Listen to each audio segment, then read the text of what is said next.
Assalamualaikum warahmatullahi wabarakatuh.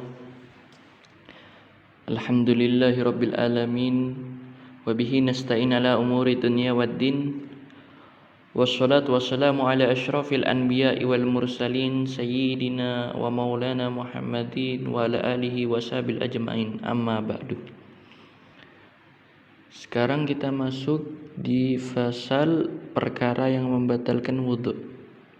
Bismillahirrahmanirrahim. Qala musannifu rahimallahu ta'ala wa nafa'ana bihi wa bi ulumihi fid dharaini amin ya rabbal alamin.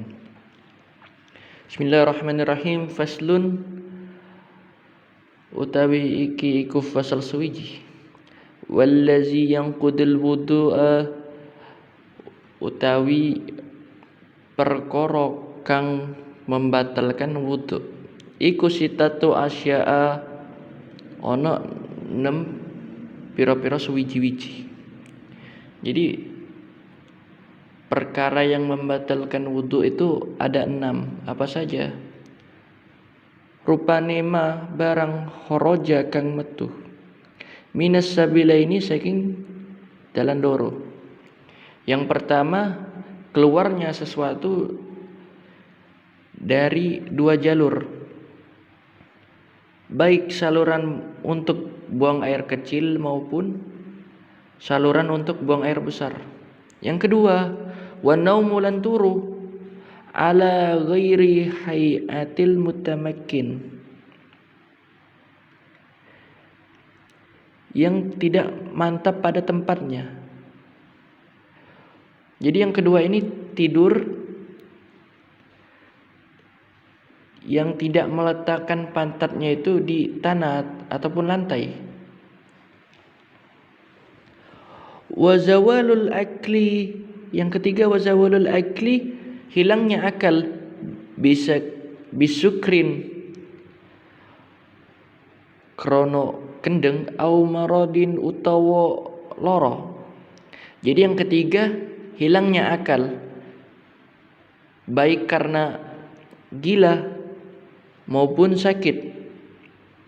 Lalu yang keempat, walamsur rajulil mar'atal ajnabiyat, dan bersentuhannya kulit kepada seorang ajnabi yang bukan mahram, min ghairi hailin, saking tanpa penghalang. Jadi yang keempat ialah bersentuhnya kulit antara laki-laki dan perempuan yang bukan mahram atau ajnabi tanpa penghalang, itu membatalkan wudu. Lalu yang kelima, wa masul farjil adami, wa masulan deme farji kemaluan al-adami manusia, bibatinil kaffi, kelawan perut tangan. Jadi yang kelima adalah memegang kemaluan manusia dengan telapak tangan ataupun telapak jari-jari. Bagaimana dengan punggung tangan? Itu tidak membatalkan wudu. Yang keenam, wa masuhal halqati duburihi, dan menyentuh daripada lubang dubur alal jadidi ing atase kaul kang anyar. Jadi yang keenam adalah menyentuh daripada lubang dubur di perkataan yang baru, pendapat yang baru. Yang pertama tadi ma kharaja minas sabilaini. Yang pertama, segala sesuatu yang keluar dari kubul dan dubur, yaitu yang keluar dari kubul ataupun dubur dari orang yang berwudu yang masih hidup. Bisa jadi normal keluarnya, baik kencing kotoran buang air besar maupun yang tidak wajar. Apa yang tidak wajar? Seperti keluarnya darah maupun kerikil. Baik benda tersebut najis ataupun suci. Bagaimana contoh yang suci? Seperti ulat. Adapun mani yang keluar karena sebab mimpi dari orang yang berwudu, walaupun tidurnya mantap di tanah, itu tetap membatalkan wudu. Tidak membatalkan wudu. Karena apa? Karena keluarnya mani itu mewajibkan mandi, bukan diwajibkan wudu. Yang kedua, wa naumu ala ghairi hayatin mutamakkin. Yang kedua, tidur dalam selain keadaan yang merapatkan pantatnya di tempat duduknya. Berarti kalau tidurnya dalam keadaan duduk yang tidak rapat di tanah, atau tidurnya dalam keadaan berdiri, atau tidur di atas punggungnya, walaupun mutamakin, maksudnya menyender di sebuah senderan.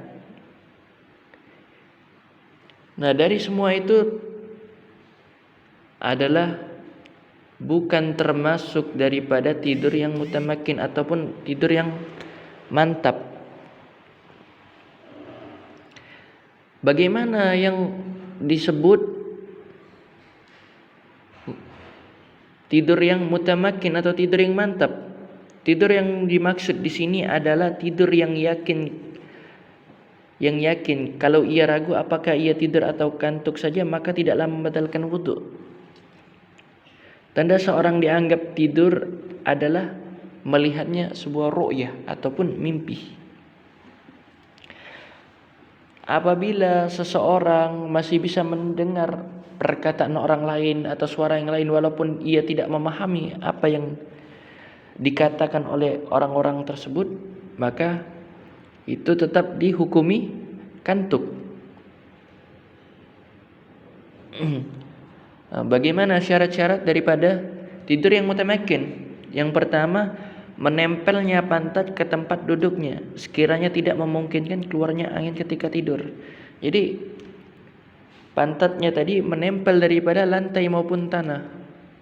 Yang kedua, postur tubuhnya tidak terlalu gemuk juga tidak terlalu kurus, ukuran orang pada umumnya. Jadi tidak gemuk seperti obesitas maupun orang yang terlalu kurus. Yang ketiga, bangun dari tidur masih dalam keadaan duduk seperti pertama kali tidur. Jadi tidak ada pergerakan ketika dia dari tidur maupun bangun tidur, tetap mantap pantatnya. Jika dia bangun keadaan tidurnya telah berubah, maka hukumnya membatalkan wudu.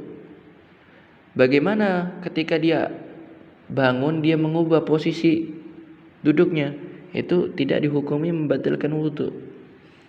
Yang ketiga, masuk yang membatalkan wudu. Yang ketiga itu wazawalul akli bisukrin aw maradin. Hilangnya akal, baik karena mabuk, karena sakit atau gila dan lain sebagainya.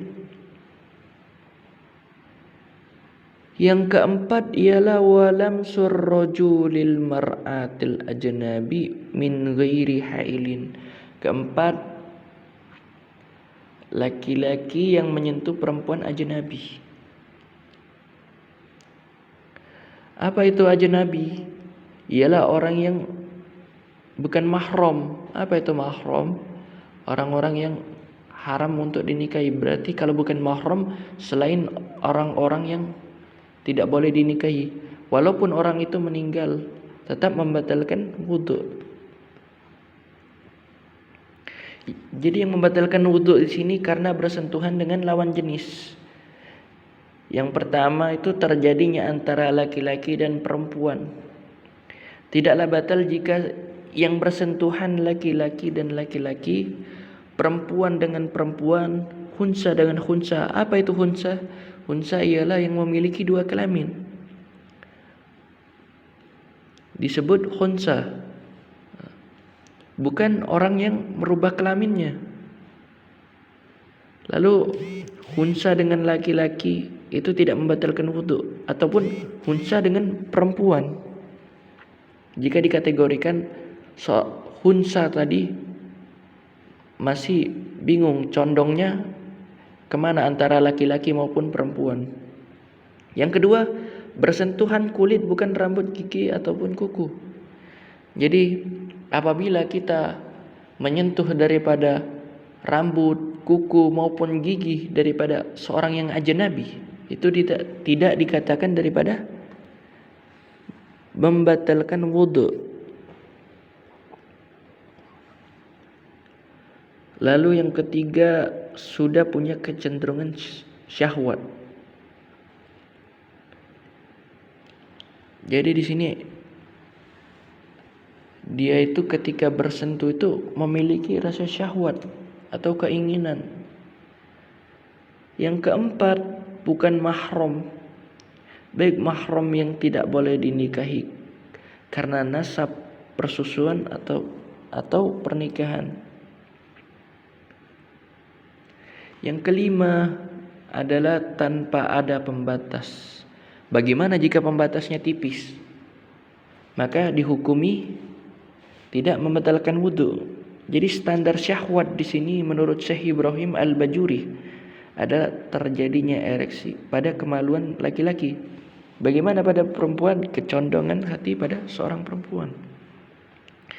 Yang kelima ialah wa massul farjil adami bibatinil kaffih, menyentuh kemaluan manusia dengan telapak tangan, baik menyentuh kemaluan sendiri atau kemaluan yang lain, baik yang disentuh adalah kemaluan laki-laki atau perempuan.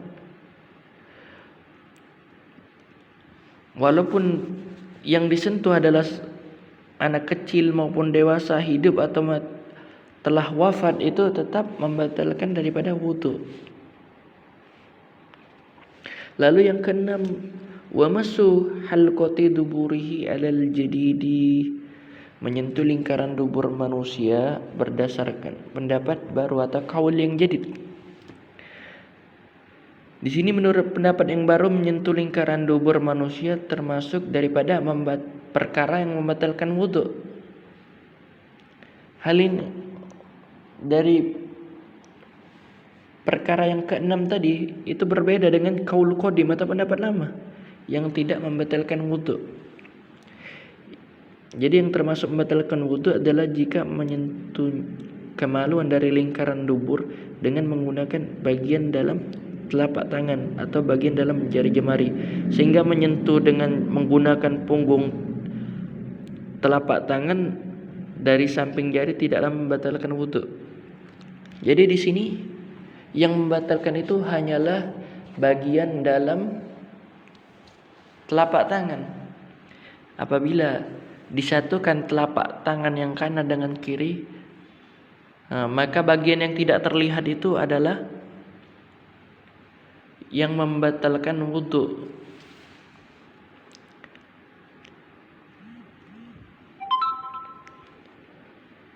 Bismillahirrahmanirrahim. Faslun wallazi yujibul ghusla ila akhirih wallahu a'lam bis shawab.